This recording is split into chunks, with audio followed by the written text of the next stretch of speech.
Olá, eu sou André Malta e esse é o canal Isso Aqui Não É Grego, uma abordagem descomplicada da literatura clássica. Episódio de hoje, Donaldo Schüler traduzindo Sófocles. Não é incomum que quem traduz fale pouco, fale bem pouco ou não fale absolutamente nada sobre as suas escolhas. Essa última possibilidade, o silêncio total a respeito, é o que ocorre com a tradução que Donaldo Schüler realizou da tragédia Édipo em Colono de Sófocles. Para quem lê a sua recriação dessa peça para o português, talvez a principal questão que fica seja em relação ao modo como Donaldo pensou o verso livre na hora de traduzir as diferentes partes metrificadas do original grego. Sim, Donaldo usa do começo ao fim o verso livre, e a aplicação simples desse rótulo, tradução em versos livres, se presta a muitos equívocos. Como Donaldo foi professor de grego antigo na Universidade Federal do Rio Grande do Sul, e como muitos acadêmicos tendem a traduzir poesia antiga, grega e latina em linhas soltas que guardam uma correspondência exata ou próxima com a sequência do texto de partida, estou pensando aqui, por exemplo, no trabalho do português Frederico Lourenço com Homero e outros poetas gregos, a gente pode ficar tentado a chamar isso tudo de tradução em verso livre. Só que a tradução em verso livre, se cuidadosa, é sempre uma tradução mais em verso do que uma tradução livre. Ou, como já se disse por aí, o bom verso solto, mesmo não seguindo esquemas fixos tradicionais, esse bom verso livre será sempre um verso rigoroso e, portanto, jamais livre no mau sentido da palavra. No Brasil, já, Torrano foi pioneiro na opção por traduzir a poesia clássica, seja épica, lírica ou dramática, por versos livres de fato, versos com uma economia própria. Ele tem mantido essa prática há mais de 4 décadas já, indo de Hesíodo a Safo, de Homero a Eurípides. Mas muito poucos, a meu ver, perceberam a riqueza que essa opção aberta lá atrás por Torrano representa. Se não estou enganado, a única exceção é o trabalho saído mais recentemente de Christian Werner com a Ilíada e a Odisseia. Donaldo, como eu disse, traduziu o Édipo em Colono em versos livres, além de ter feito assim também com a Odisseia de Homero, as Fenícias de Eurípides, a Antígona de Sófocles e os 7 contra Tebas de Ésquilo. Pessoalmente, acho que em todos esses casos, seus versos livres são problemáticos e, sem uma explicação mais detida, confundem quem lê com mais cuidado, porque quem lê não entende bem os critérios adotados. Em Donaldo existe sim a correspondência verso a verso, com a presença daquela numeração lateral que é tão importante para quem estuda e analisa os textos poéticos. Mas a despeito dessa paridade, não percebo no seu método uma autonomia do verso enquanto unidade rítmica e semântica, porque as linhas terminam de forma aleatória, quase como se alguém tivesse dado um enter ao perceber que não havia mais espaço para o verso continuar naquela linha. É o que acontece na tradução de Donaldo do Édipo em Colono, com versos terminando em preposições como sem, em e de, em conjunções como que e em pronomes como se.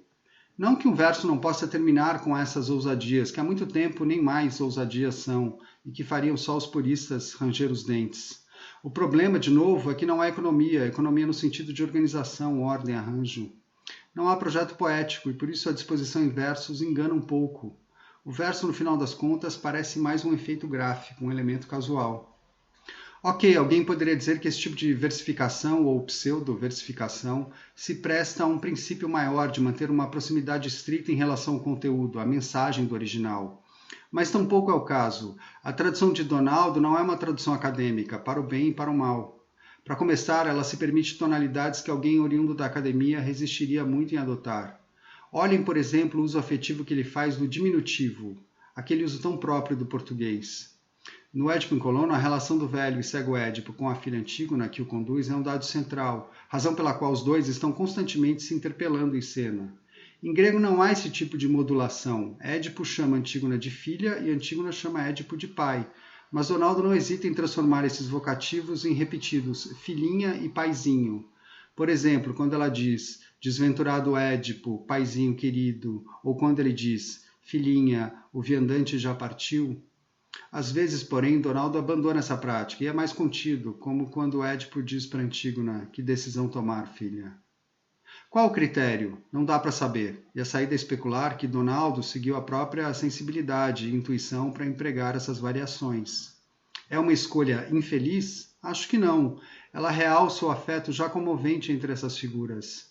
Mas talvez seja assim uma escolha infeliz quando Donaldo extrapola e usa o diminutivo também para uma interpelação do coro dirigida a Édipo, com quem não guarda relação de afeto, como esta: por que vacilas, velhinho? No grego está apenas velho, ancião, e o velhinho traz uma camada estranha, desnecessária ao texto. A figura heróica de Édipo é tudo na peça, menos a figura de um velhinho. Há passagens mais livres também em outra direção, quando Donaldo simplifica o grego e o texto acaba perdendo a densidade da poesia de Sófocles. É uma pena, porque são ocorrências onde meio que desaparece a vantagem de se ter à mão o manejo ensejado pelo verso livre. Por exemplo, quando Édipo diz este verso, a palavra que trago vê tudo, que é um belo verso na tradução. No grego, ele está empregando a primeira pessoa do plural, ou seja, está recorrendo ao plural majestático, e a construção vem no futuro. Santos céus, não sei se é a melhor solução para a repetição da interjeição grega de lamento ió, ió, ió. E Santos Zeus cristianiza uma interjeição que diz apenas Zeus. É aí que a gente percebe outra característica que se repete em Donaldo, a possibilidade de rebaixar às vezes o tom do texto, o que abre espaço para usos como o do verbo embromar, no lugar de alongar-se, ou de raios, para o momento em que Édipo está querendo dizer como sou infeliz, com o uso do adjetivo dysmoros, em grego. Mas ficar só nessas críticas seria uma grande injustiça. Há várias passagens em que lemos a peça com prazer, capturados pela fluência obtida por Donaldo. Olhem esse trecho onde Édipo fala mal dos dois filhos homens, Etéocles e Polinices, para suas duas filhas mulheres. Imitam em tudo os costumes egípcios, na índole e no modo de viver. Lá os homens não saem de casa, tecem acomodados, em poltronas, ao passo que as companheiras saem para cuidar da subsistência. Caberia a eles enfrentar as dificuldades que vos afligem. Preferem, entretanto, ocupações domésticas. Apesar da construção em verso não se sustentar bem e o grego às vezes ser parafraseado, há agilidade aí, há boas escolhas lexicais.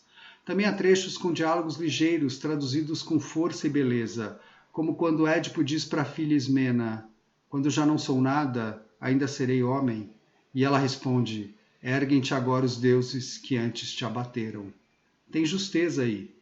Na minha opinião, são falas adequadas, essas e outras mais, ao clima e ao registro da peça. O mesmo vale para a longa fala do mensageiro na parte final, quando ele narra a morte de Édipo, que nós mesmos não vemos. É tudo muito fluente e com um palavreado adequado. São trechos que nos fazem esquecer as imprecisões e os descuidos. Afinal, por que quando Édipo diz para Creonte que ele é deinos, isto é, hábil, no mau sentido, em seu manejo da língua, Donaldo traduz por tua língua é mordaz, dando uma outra ideia? Por que quando Polinices, um dos filhos homens de Édipo, se lamenta e se pergunta o que fazer, Donaldo traduz por misericórdia, que desolação? Por que quando Polinices usa pelos deuses, Donaldo usa pelo amor dos deuses? Que amor dos deuses é esse que ele poderia estar invocando? Para além dessas questões todas, possíveis minudências bizantinas nas quais um classicista costuma se perder, fiquei me perguntando se o objetivo maior de Donaldo não foi outro, construir uma peça que pudesse ser dita no palco, que se prestasse à encenação. Pensei nas traduções que Milor Fernandes realizou dos mais variados dramaturgos, traduções nas quais, não importa o formato do original, ele usa sempre a prosa para tomar inúmeras liberdades que deixem o texto de fato teatral em português. Muitas vezes Milor chega até a alterar o enredo da peça sem pudor nenhum, como acontece com a Lisístrata de Aristófanes, realizando que seria mais uma adaptação do que uma tradução. Claro, Donaldo não foi tão longe no sentido de alterar o Édipo em Colono, mas seu verso solto com sabor de prosa, sua fluidez favorecida por paráfrases, sentimentalismos e ideias estranhas ao original, fazem pensar em alguém que está de olho tanto no ponto de partida quanto no de chegada, ou mais no de chegada do que no de partida. O resultado final, a meu ver, é em larga medida vacilante, com altos e baixos, talvez porque tenha faltado a Donaldo esse projeto consistente e determinado que a gente vê no Milor, de adotar um desrespeito positivo em relação aos clássicos. Ter ficado no meio do caminho talvez seja a pior crítica que uma tradução pode receber, mas para mim, empreender um caminho, por mais tateante que seja, é sempre motivo de elogio. Eu fico por aqui, obrigado por ouvir e até a próxima.